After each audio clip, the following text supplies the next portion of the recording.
ఆమె కూడా దేవుని మందిరాన్ని విడువక, అంటే మందిరం విలువ గ్రహించుకుంది కాబట్టి 2వ అధ్యాయము 36వ వచనం తీసుకుందాం. చూడండి, అయిపోయింది. అందరూ చదవండి ఒకసారి. మరియు అషేరు గోత్రికురాలను సమయలు కుమార్తె అయిన అన్న ఒక ప్రవక్తని, చదవండి చక్కగా, ఆమె కన్యత్వము మొదలు ఒక కాలం గడిచినదై 84 సంవత్సరములు విధవరాలై ఉండి దేవాలయమును విడువక ఉపవాస ప్రార్థనలతో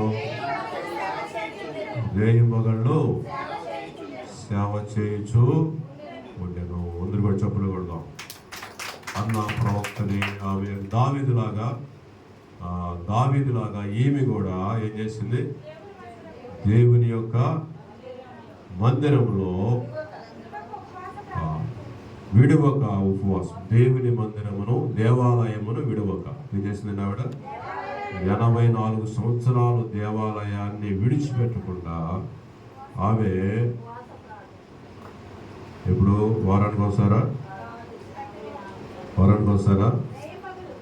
రేయం పగలు రాత్రి రేయం పగలు కూడా ఆమె దేవాలయాన్ని విడువక 84 సంవత్సరాలు, అంటే దేవుని మందిరంలో ఎప్పుడైతే ఆమె నివసించిందో ఆమెకు దేవుడు దీర్ఘాయుష్ను దేవుడు ఇచ్చాడు, క్షేమమును దేవుడు ఇచ్చాడు.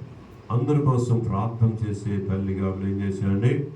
ఆమె నిలబెట్టినట్లుగా మనం చూస్తూ ఉన్నాం. అలాగే ప్రియులారా, చివరిగా నెహెమ్యా గ్రంథంలో ఉన్న వారు కూడా మనం చూసినట్లయితే వారు కూడా దేవాలయం యొక్క విలువను వారు గ్రహించుకున్నారు.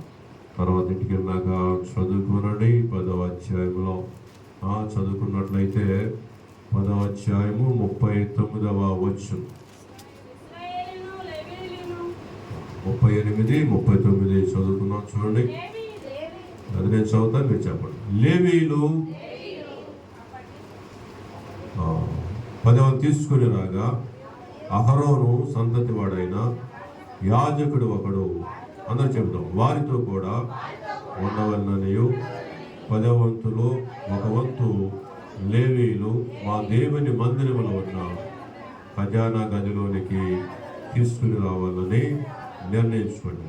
ఇశ్రాయేలీయులను, లేవీయులను, ధాన్యమును, క్రొత్త ద్రాక్షరసమును, నూనెను తేగ సేవ చేయు యాజకులను, ద్వారపాలకులను, గాయకులను